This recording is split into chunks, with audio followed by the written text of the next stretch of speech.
तपाईको के नाम हो? मेरो अत्तरबहादुर तामाङ। अत्तरबहादुर तामाङ। अनि हजुरको चाहिँ? कृष्णबहादुर तामाङ। के ठाउँ भन्छ यो? कृषि। कृषि। खारेको? खारे वडा नम्बर 4 थियो पहिले, अहिले 8 वडा। तब अहिले त पहिले चाहिँ। अनि तपाईको यो घर हो? अनि तपाई यहाँ घरमा अहिले बस्नुहुन्छ कि बस्नुहुन्न? अहिले बस्नु छोडेको त 10 वर्ष थियो होला भुइँचामा गएको हेरेन। पानी अब छैन, पानी नभएपछि कसरी बस्नु? त्यो तल अलि जग्गा नभए कहाँ जाने हो? त्यो बाउबाजेले जोडेर राखेको छ, त्यहाँ गएर बस्नु। त्यही पनि खोलाले खेती छ। अनि पहिला त पानी थियो हैन? पहिला पानी थियो। यो अब पुर्खाले खाइरहेको, जिजु चाप्टीले खाइरहेको पानी। अनि त्यो अब भुइँकोमा आउँदै पानी अब त्यसै बन्द भयो। अनि उसरी हिँड्नु बस्दै जानु पर्यो घर। अनि यहाँ पानी ल्याउनु पर्यो भने अन्त छ कि छैन नजिकमा मुहान? अब यो ल्याउनु पर्थ्यो नि, सोथाली पानी खारेले पुग्दैन। सोथाली पानी कति टाढा हो? मालिङो घारी माथि। कति घर हुनुहुन्थ्यो यहाँ? यहाँ घर अब भनौँ न, 1 घर 2 घर 3 घर 4 घर 5 घर 6 घर। यो अब तल त्यो भजिजोको घरमा, भजिजो पनि उसँग 7 घर क्या। यहाँ एउटा मात्रै घर रहेछ नि, यो चाहिँ कसको? यो चाहिँ गाईको घर भन्नु पर्यो। मेरो घर यही घर भत्किएको भाइ कान्छ। पहिलो मूल घर यो हो, मूल घर। यो मूल घर, यो भाइ कान्छ। यो त्यो आफ्नो मेरो भन्ने त कुरा छैन। यो माथि 2 घर छ, उँभो 2 घर 3 घर। माथि 2 घर 3 घर छ। हजुर। यहाँ त धेरै फलफुल पनि रहेछ नि त, के छ? यहाँ छ सर, सुन्तला छ यहाँनिर। पहिला अमिलो पनि आजसम्म छ, हामी बच्चा हुँदादेखि छ। अझै सरले के तपाईको नाम के हो रे? मेरो सुबराज तामाङ। सुबराज तामाङ। अनि अहिले पनि फलफुल त त्यतिखेर छ, 10 वर्ष भयो नि तपाईहरुले छोडेको? 10 वर्ष। अनि 10 वर्षसम्म फलफुल त नास्यो त? त्यो 7 सालपछि छोडियो। फलफुल त मासिन लागेछ नि त? मासियो सर, अब पानी छैन, यहाँ मान्छे पनि बस्दैन।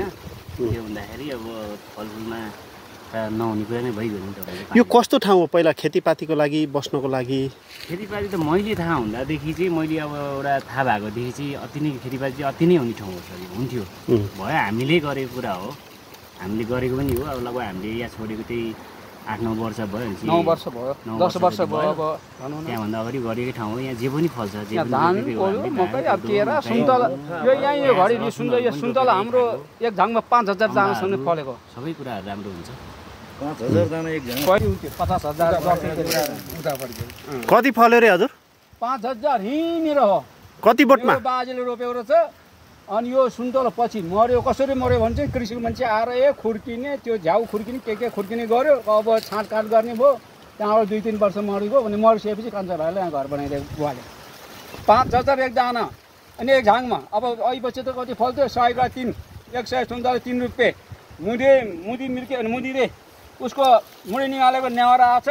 अनि यो छेसा खारेको मङ्गर थामीले कसैले 1000 दानासम्म बोक्यो। त्यो मान्छे अब 5000 फल्यो, अझ केही 500-600 मुसिम दाना बस्यो होला। त्यो लाएर राख्नुपर्ने। बाजेले, मेरो बाजेले, बाक्सिङ बाजे, मेरो बाजे नौ बाउको भैलेमान। अनि वनको हर र एक खाल्टा खनेर वनको हर एक मुरी त्यो खाल्टामा गाडेर कुहाएर अनि रोपेको अरे पहिला। यहाँको सुन्तला हामीले अब 1200 पुर्याउँ, चटकोट पुर्याउँ। अब उता यहाँको कोठेको सारबाले जिरी लान्थ्यो हातमा, बाँस बस्यो। अहिले कुनै बोट छ त? छैन, कुनै बोट छैन। यो पछि मैले लगाएको उ त्यो पर आगोले खाइदियो त्यतिकै। अनि यहाँ छ यहाँ एक झाङ, एक झाङ, एक झाङ, 2 झाङ, 3 झाङ, 4 झाङ, 5 झाङ, 6 झाङ, 7, 8 झाङ, 9 झाङ थियो बाजेले। त्यति त छ। अहिले सबै मासियो? पहिल्यै मास्यो भयो। केरा चाहिँ कहाँबाट ल्याएर? केरा पनि राम्रो छ। केरा पनि यो हामीले रोपेको होइन, बाजे र बोजूले कुन ठाउँमा ल्याएर रोपेको। यो घिउ केरा भन्छ, हामीले चाहिँ रोपेको होइन। राम्रो हुन्छ यहाँ केरा? राम्रो। यो केरा अब यहाँ अब एक काइँ 22 कोस 25 कोससम्म हुन्छ। त्यो लामो त्यो घिउ केरा भन्छ, कोही बयौँ भन्छ, धेरैजनाले घिउ केरा भन्छ। मिठो खानु। कति काँसम्म फल्छ? अनि अब 9-10 काइँसम्म फल्छ। अब भनौँ न, अब 150 कोसासम्म हुँदो रहेछ। 150 कोसा अनि लामो। अब गरम पसार मैले कति खानु सक्दो छ भने 12 कोसा खाएँ। 12 कोसादेखि खानु सकिनँ। यो पनि बिक्री हुन्थ्यो यो केरा नि? बिक्री हाम्रो कहाँ लानुपर्ने? उता अहिले चाहिँ पौरस बनाउने ठाउँमा अब जात्रा लाग्थ्यो, त्यहाँ लाग्थ्यो जात्रा। यो उतापट्टि तेनुखुम लाग्थ्यो जात्रा। जात्रामा लाने बेच्ने छैन। 3 रुपियाँ कोसा, 2 रुपियाँ कोसा बेच्थ्यो। अहिले त 10 रुपियाँ 20 रुपियाँ कोसा। अनि त्यसरी पुरानो तपाईँहरूको धेरै फलफुलहरू पनि रहेछ होइन, जग्गा बाँझो भयो, अब यसलाई कसरी उपयोग गर्न खोज्दै हुनुहुन्छ? मैले चाहिँ यो पोर्छाल हामीले यहाँनिर बिरुवा रोप्नुको कारण चाहिँ अब अहिले यो बिरुवा भने के को रोप्नु भएको छ? सुन्तला हामीले सुन्तला रोप्यौँ पोर्छाल, अब पानीले गर्दा त्यो पनि मरिसकेछ।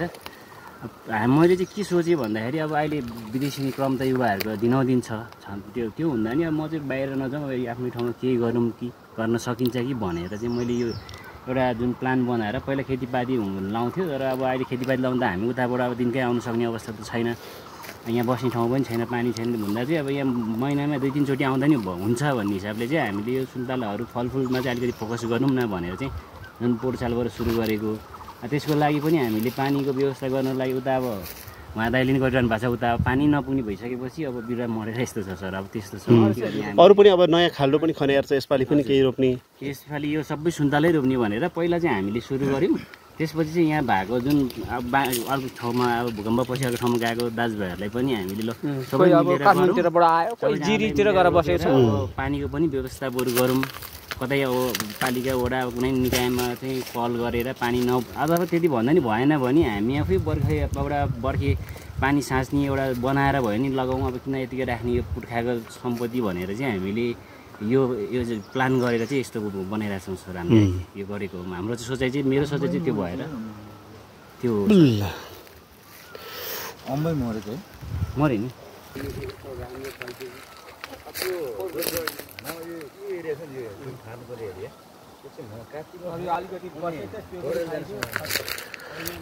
आगो चाहिँ कहिले लागेको थियो हजुर? वैशाखको यो 18 गते 19-20 गतितिर लाग्यो। कहाँबाट लागेको यो आगो उताबाट आयो, उता अम्लिसे जामुनी भन्छ, ए त्यताबाट आयो। जङ्गलमा लागेको आगो यहाँ आयो? ऊ यस्तो छ धोसेर थिए संसार साध्य छैन।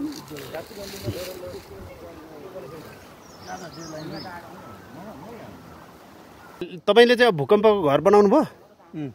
कहाँ बनाउनु भयो? नाम आयो, निस्क्यो तपाईँको? नाम निस्क्यो। अब साइलो सरोवर मेरो निस्क्यो, माइलो सरोको निस्किएन, कान्छो सरोको निस्किएन, अनि तलै बनायो। जग्गा थियो तल? जग्गा तल थियो, अनि त्यो जग्गा अहिले भएको थियो माथि थियो हाम्रो ग्रुप, त्यो हाम्रै जग्गा हो। अलिकति अब खोलाले लग्यो, लाँदा पनि छ, लग्यो पनि। अब खोलाको चास, फिरमुनिको बास, नगर्न आस भन्छ। अब बस्नु त सुविधा यहीँ खोला पहिरोको भयो नभएको। अनि अब अरूभन्दा पनि घाँस दाउराको बैकुण्ठ, बस्तु बाख्रा पाल्ने घाँस वनभरि अब हुने खुल्ला ठाउँ। अनि अरू त त्यस्तै हो। अनि अब पुर्खाले यस्तै ठाउँमा ल्याएर चाहिँ बसेको रहेछ। कति पुस्ता बस्नुभयो यहाँ? अहिले पुस्ता अब भनौँ अब बदल सिंह, बाघ सिंह, भैरमान, म 4 पुस्ता, मेरो छोराले 5 पुस्ता, नातिल 6 पुस्ता। 6 पुस्ता यहाँ बस्नुभयो। कहाँबाट आएको पुस्ता? हामी पहिला लिसिङबाट आएको छ। लिसिङबाट आएर यो ग्याल्छौँ भन्ने बस, उयो ग्याल्छौँ हाम्रो दाजु त्यहाँ बसेको छ। अनि अब एउटा जिजु यो खारेमा आएको छ, एउटा जिजु यो छ, ऊ त्यो देख्ने हो, त्यो बुथु सुक्दुङ भन्छ त्यहाँ पेउँछ, एउटा जिजु झाँको पेउँछ, अनि अरू चाहिँ त्यही छ।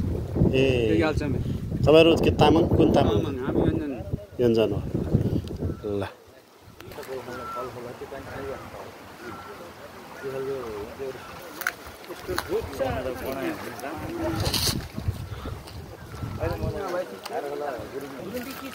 पानी नभएपछि त्यो बस्ती बस्ती ए यो उहीँ निकाल्नु भएको?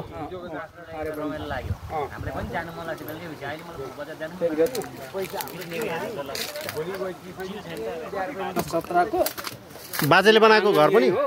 घर बाजेले बनाएको? हो। अनि त्यो मुनि सुन्तला थियो, सुन्तला मास्यो, अनि भाइ कान्छाको बनाएको। यो मूल गाडी हजुर यो